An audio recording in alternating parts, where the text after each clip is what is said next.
Hello बच्चों, welcome to our channel KV360। ये है क्लास थर्ड की हिंदी की बुक वीणा और इसमें आज हम पढ़ेंगे इसका 13 चैप्टर 13वां पार्ट पेड़ों की अम्मा थी मक्का। तो चलिए इसको पढ़ते हैं, समझते हैं, उसके बाद इसको जो भी क्वेश्चन आंसर्स हैं उनको करते हैं। तो सबसे पहले इसकी रीडिंग करेंगे। ये श्रीमती थिमक्का हैं। थिमक्का को अम्मा और वृक्ष माता के नाम से भी जाना जाता है। इनका जन्म कर्नाटक के तुमकुरु जिले में हुआ था। ये कर्नाटक में रहती हैं। पिछले 80 वर्षों से थिमक्का सड़कों के किनारे पौधे लगा रही हैं। पैसे की कमी के कारण अम्मा ने आरंभ में एक खान में श्रमिक के रूप में काम किया था। थिमक्का सालू मर्दा थिमक्का के नाम से भी जानी जाती हैं। सालू मर्दा कन्नड़ भाषा में पेड़ों की पंक्ति को कहते हैं, अतः उन्हें इस नाम से भी जाना जाता है। थिमक्का हुलिकल और कुदूर के बीच स्थित 45 किलोमीटर लंबे राजमार्ग पर लगभग 385 बरगद के पेड़ लगाने के लिए विख्यात हैं। इन पेड़ों के कारण राजमार्ग अत्यंत रमणीय और सुसज्जित लगने लगा। इसके अतिरिक्त उन्होंने अनेक स्थानों पर पेड़ लगाए, जिनकी संख्या 8000 से अधिक है। इनसे पर्यावरण को तो बहुत लाभ हुआ। इस कार्य में उन्हें उनके पति ने भी पूरा सहयोग दिया। उनके इस महत्वपूर्ण काम के लिए भारत सरकार ने उन्हें वर्ष 2019 में पद्मश्री से सम्मानित किया। इनकी उम्र 107 वर्ष है। आज भी ये अपने अच्छे कार्यों में सक्रिय हैं। थिमक्का को भारत के कई वनीकरण कार्यक्रमों में आमंत्रित किया जाता है। अपने जीवन में अनेक कष्ट उठाने के उपरांत भी समाज के लिए उपयोगी कार्य करने वाली थिमक्का का व्यक्तित्व सभी के लिए आदर्श है।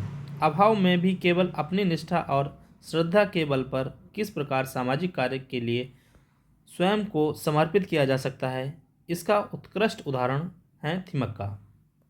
तो ये पाठ हमने पढ़ लिया। इसका जो नाम है पेड़ों की अम्मा थिमक्का।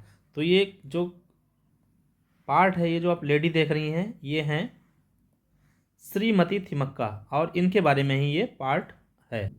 ये जो लेडी हैं इनको थिमक्का या अम्मा या वृक्ष माता के नाम से भी जाना जाता है। इनका जन्म कहाँ हुआ था? कर्नाटक में हुआ था, और जो कर्नाटक का एक जिला है तुमकुरु, वहाँ हुआ था। ये पिछले 80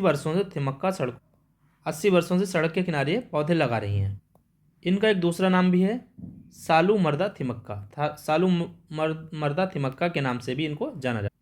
अब ये सालू मर्दा क्या होता है? सालू मर्दा एक कन्नड़ भाषा है। कर्नाटक में जो भाषा बोली जाती है वो कन्नड़ बोली जाती है, और सालू मर्दा को कन्नड़ भाषा में पेड़ों की पंक्ति को कहा जाता है। इसलिए थिमक्का को सालू मर्दा भी कहा जाता है। तो थिमक्का ने क्या किया, जो हुलिकल और कुदुर के बीच जो 45 किलोमीटर का लंबा राजमार्ग है, वहाँ पर इन्होंने कितने बरगद के पेड़ लगाए? 385 बरगद के पेड़ लगाए हैं। और इस तरह ये क्या हो गई, ये फेमस हो गई। और जो पेड़ इन्होंने लगाए हैं उसके कारण क्या है, जो राजमार्ग था अत्यंत रमणीय और सुसज्जित, मतलब बहुत ही अच्छा देखने में लगता है। इस राजमार्ग के अलावा भी इन्होंने बहुत सारे पेड़ लगाए, और पूरे जो इन्होंने लगभग पेड़ लगाए हैं उनकी संख्या कितनी है? 8000। तो आप जो अंक देख रहे हैं सारे के सारे कैसे हिंदी में लिखे गए हैं। आप देख रहे हैं ये 8000 है, ये 45 है, ये 385 है। तो ये सारे के सारे क्या हैं? हिंदी के जो गिनतियाँ होती हैं हिंदी में इनको ऐसे लिखते हैं। जो इन्होंने पेड़ लगाए उनसे हमारे पर्यावरण को बहुत लाभ हुआ, और इन्होंने पूरा अपना जो पेड़ लगाए इन्होंने तो लगाए, इनके साथ में इनके जो पति हैं, इनके हस्बैंड हैं, उन्होंने भी इनकी बहुत हेल्प की। उनके इस महत्वपूर्ण काम के लिए भारत सरकार ने उन्हें वर्ष 2019 में पद्मश्री से एक पुरस्कार होता है, और उस पुरस्कार से इनको सम्मानित भी किया गया। और वो कब किया गया? इनको 2019 में सम्मानित किया। और आज भी इनकी जो उम्र है वो कितनी है? 107 वर्ष है। जहाँ कहीं भी कोई वन लगाने का काम होता है तो आज भी इनको क्या किया जाता है? वहाँ पर बुलाया जाता है, आमंत्रित किया जाता है। हालांकि इनकी ज़िंदगी काफ़ी कष्टप्रद रही, लेकिन फिर भी इन्होंने जो वन लगाने का या पेड़ लगाने का काम था उसको अच्छे से किया, और हमेशा पेड़ के प्रति इनकी जो श्रद्धा थी वो बढ़ती रही, और समाज के लिए हमेशा ये काम करती रही। इसलिए ये आज हम इनको एक चैप्टर के रूप में हम अपने कक्षा 3 की किताब में भी पढ़ रहे हैं। तो हमें भी क्या करना है, इनसे कुछ सीख लेनी चाहिए, और हमें क्या करना है, बहुत सारे पेड़ लगाने चाहिए। तो ये पाठ था हमारा, इसको हमने समझ लिया है, पढ़ लिया है। अब इसमें जो प्रश्न उत्तर हैं उनको देख लेते हैं, उनको करते हैं। सबसे पहले है बातचीत के लिए, यानी कि हमें केवल डिस्कस करना है इन क्वेश्चंस को। पेड़ हमारे किस काम आते हैं। दूसरा है, क्या आप कभी किसी पेड़ की देखभाल की है, अगर की है तो कैसे। यदि आपको समाज के लिए उपयोगी काम करने का अवसर मिले तो आप कौन सा काम करेंगे। तो ये 3 प्रश्न हैं, आपके अपने दोस्तों के साथ, अपने टीचर के साथ आपको डिस्कस करना है। उसके बाद कुछ क्वेश्चंस हैं, सोचिए और लिखिए, इनको आपको लिखना है। तो चलिए इनको डिस्कस कर लेते हैं। तो आप इन चीज़ों को देख सकते हैं। पेड़ हमें ऑक्सीजन देते हैं। दूसरा, पेड़ से हमें दवाइयाँ, कागज़, लकड़ी से बना सामान इत्यादि मिलते हैं। पेड़ों से हमें स्वच्छ हवा तथा भोजन मिलता है। तो ये सारी चीज़ें हमें मिलती हैं। इसके अलावा आप भी जो भी आपके मन में आ रहा है, आपको जो लगता है कि मिलता है, उसको लिख सकते हैं। ये पहला हो गया हमारा। फिर दूसरा है, क्या आपने कभी किसी पेड़ की पौधे की देखभाल की है। तो ये प्रश्न आपके लिए ही है। अगर आपने हाँ की है तो आप उसको अपने दोस्तों को बता सकते हैं, और अगर देखभाल की है तो कैसे की है। आप इसको भी देख सकते हैं जो मैंने लिखा है, हाँ मेरे बगीचे में एक आम का पौधा या कोई भी पौधा अगर आपके यहाँ है तो मैं उसे पानी देता हूँ, ये लिख सकते हैं। या आप अगर देते हैं पानी, या कोई दूसरा पौधा है उसको पानी देते हैं या उसकी देखभाल करते हैं, इस तरह से आप लिख सकते हैं। नेक्स्ट है, यदि आपको समाज के लिए उपयोगी काम करने का अवसर मिले तो आप कौन सा काम करेंगे। तो आप इसको, जो भी आपको लगता है कि हाँ ये होना चाहिए, आपका आंसर कुछ भी अलग हो सकता है, या आप पेड़ लगाना चाहें तो उसको बता सकते हैं। तो ये आपके लिए क्वेश्चन हर बच्चे के लिए अलग हो जाएगा। फिर आगे देखते हैं, सोचिए और लिखिए, थिमक्का अपने किस काम के कारण प्रसिद्ध हुई। तो चलिए इसका उत्तर लिखते हैं।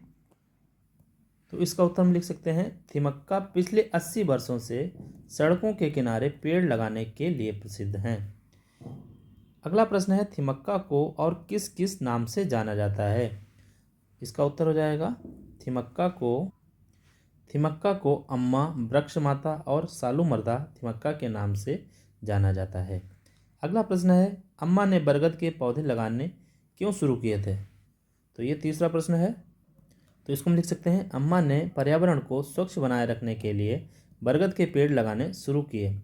बरगद का पेड़ विशाल तथा ऑक्सीजन देने वाला होता है। अगला प्रश्न है 4, इतने सारे पेड़ लगाने के लिए अम्मा को किन किन चुनौतियों का सामना करना पड़ा। तो इसको देखते हैं। आप सभी को पता है अम्मा ने 8,000 पेड़ लगाए, तो उनको बहुत सारी चुनौतियों का सामना करना पड़े, और वो चुनौतियाँ कौन कौन सी हैं, तो इनको लिखते हैं। तो इस प्रश्न का उत्तर हो सकता है, अम्मा को शारीरिक श्रम के साथ साथ मानसिक बल की बहुत आवश्यकता पड़ी होगी। बहुत सारे लोगों ने उनका मजाक भी उड़ा बनाया होगा। पैसों की कमी होने के कारण उन्हें मजदूरी भी करनी पड़ी। तो ये सारी चुनौतियों का सामना उन्हें करना पड़ा। अब आगे देखते हैं पाठ के आगे, यदि आपको थिमक्का अम्मा का परिचय देना हो तो आप कैसे देंगे। तो इसको हम लिख सकते हैं, थिमक्का अम्मा का जन्म कर्नाटक के तुमकुरू जिले में हुआ था। थिमक्का को अम्मा और वृक्ष माता भी कहा जाता है। उन्होंने 80 वर्षों से सड़क के किनारे 8,000 पेड़ लगाए हैं। पर्यावरण एवं पेड़ों के प्रति निष्ठा के लिए भारत सरकार ने उन्हें 2019 में पद्म श्री पुरस्कार से भी सम्मानित किया है। तो ये उनका परिचय हो जाएगा। अब आगे देखते हैं, यदि आपको थिमक्का के काम में उनकी सहायता करने का अवसर मिले तो आप कैसे करेंगे। तो आप छोटे हैं तो आप छोटे तरीके से आप उनकी मदद कर सकते हैं, हेल्प कर सकते हैं, सहायता कर सकते हैं। तो सबसे पहले हम लिख सकते हैं, नंबर 1, पौधों को पानी देकर। पौधों को पानी देकर। दूसरा हो जाएगा, अम्मा को खाना खिलाकर। अम्मा को खाना खिलाकर। इसके अलावा पौधों की या पेड़ पौधों की देखभाल कर कर। पौधों की देखभाल करके, भाल करके। इसके अलावा कर सकते हैं, आपके पास कुछ गुल्लक में पैसे होंगे, वो पैसे दे सकते हैं। या फिर कोई पौधा अपने आप लगाकर, अपने आप लगाकर। तो ये इस तरह से आप क्या कर सकते हैं, हेल्प कर सकते हैं। फिर है भाषा की बात। थिमक्का में अक्का आया है, क आधा और पूरा का। ऐसे व्यंजनों का द्वितीय व्यंजन कहते हैं। ऐसे और शब्द सोचकर दिए गए स्थान पर लिखिए। तो रस्सी, यहाँ पर स और स 2 आए हैं, एक आधा सा और पूरा सा, इस तरह से रस्सी हो गया। अब आपको ऐसे ही कुछ और शब्द लिखना है, जैसे कि लस्सी हो गया। फिर लिख सकते हैं बच्चा, बिल्ली। इसके अलावा लिख सकते हैं हम, आप सोच सकते हैं, खट्टा, खट्टा, मिट्टी। ये सारे शब्द क्या हैं जिसमें एक बार आधा आ रहा है कोई शब्द और अक्षर और उसके बाद में पूरा आ रहा है। जैसे मिट्टी में ये टा आधा, इसमें खट्टा में टा आधा और पूरा, बिल्ली में ला आधा और पूरा, लस्सी में सा आधा और सा पूरा, बच्चे में चा आधा और सब चा पूरा। तो इनको क्या बोलते हैं, इन ऐसे शब्द जो व्यंजन होते हैं जो रिपीट होते हैं जिसमें एक पूरा और दूसरा आधा होता है, तो उसको बोलते हैं द्वितीय व्यंजन। चलिए इसको हमने लिख लिया, रस्सी, लस्सी, बच्चा, बिल्ली, खट्टा, मिट्टी। चलिए आगे देखते हैं। पेड़ को वृक्ष भी कहा जाता है, सभी को पता है पेड़ क्या होते हैं, पेड़ को हम वृक्ष भी बोलते हैं। क्या आप बता सकते हैं कि अलग अलग भाषाओं में पेड़ को क्या कहा जाता है? तो दूसरी लैंग्वेज में पेड़ को हम क्या क्या बोलते हैं ये आपको बताना है। जैसे पेड़ हिंदी में तो पेड़ हो गया, फिर ठीक है, अगर इंग्लिश में बोले तो क्या बोलेंगे उसको, उसको बोलेंगे ट्री। ट्री को हिंदी में ऐसे लिखेंगे और इंग्लिश में TREE, ट्री हो गया। फिर अगर संस्कृत में बात करें तो संस्कृत में क्या लिखेंगे, संस्कृत में लिखेंगे तरु। तरु आपने पढ़ी हुई पहली कविता हमारी, उसमें तरु आया है, तरु की झुकी डालियों से सीखो नित शीश झुकाना। फिर अगर बात करें इटालियन लैंग्वेज में बात करें तो उसको बोलेंगे अल्बेरो, अल्बेरो। तो ये आप लिख सकते हैं। चलिए आगे देखते हैं। कई बार हम एक वर्ण और एक अक्षर को मिलाकर एक नया संयुक्त अक्षर बनाते हैं। जैसे संयुक्त अक्षर क्या है, क और श को बनाया तो एक शा बन गया, ज और वा को बनाया ज्ञा बन गया, त और रा को त्रा बन गया, श और रा को श्रा बन गया।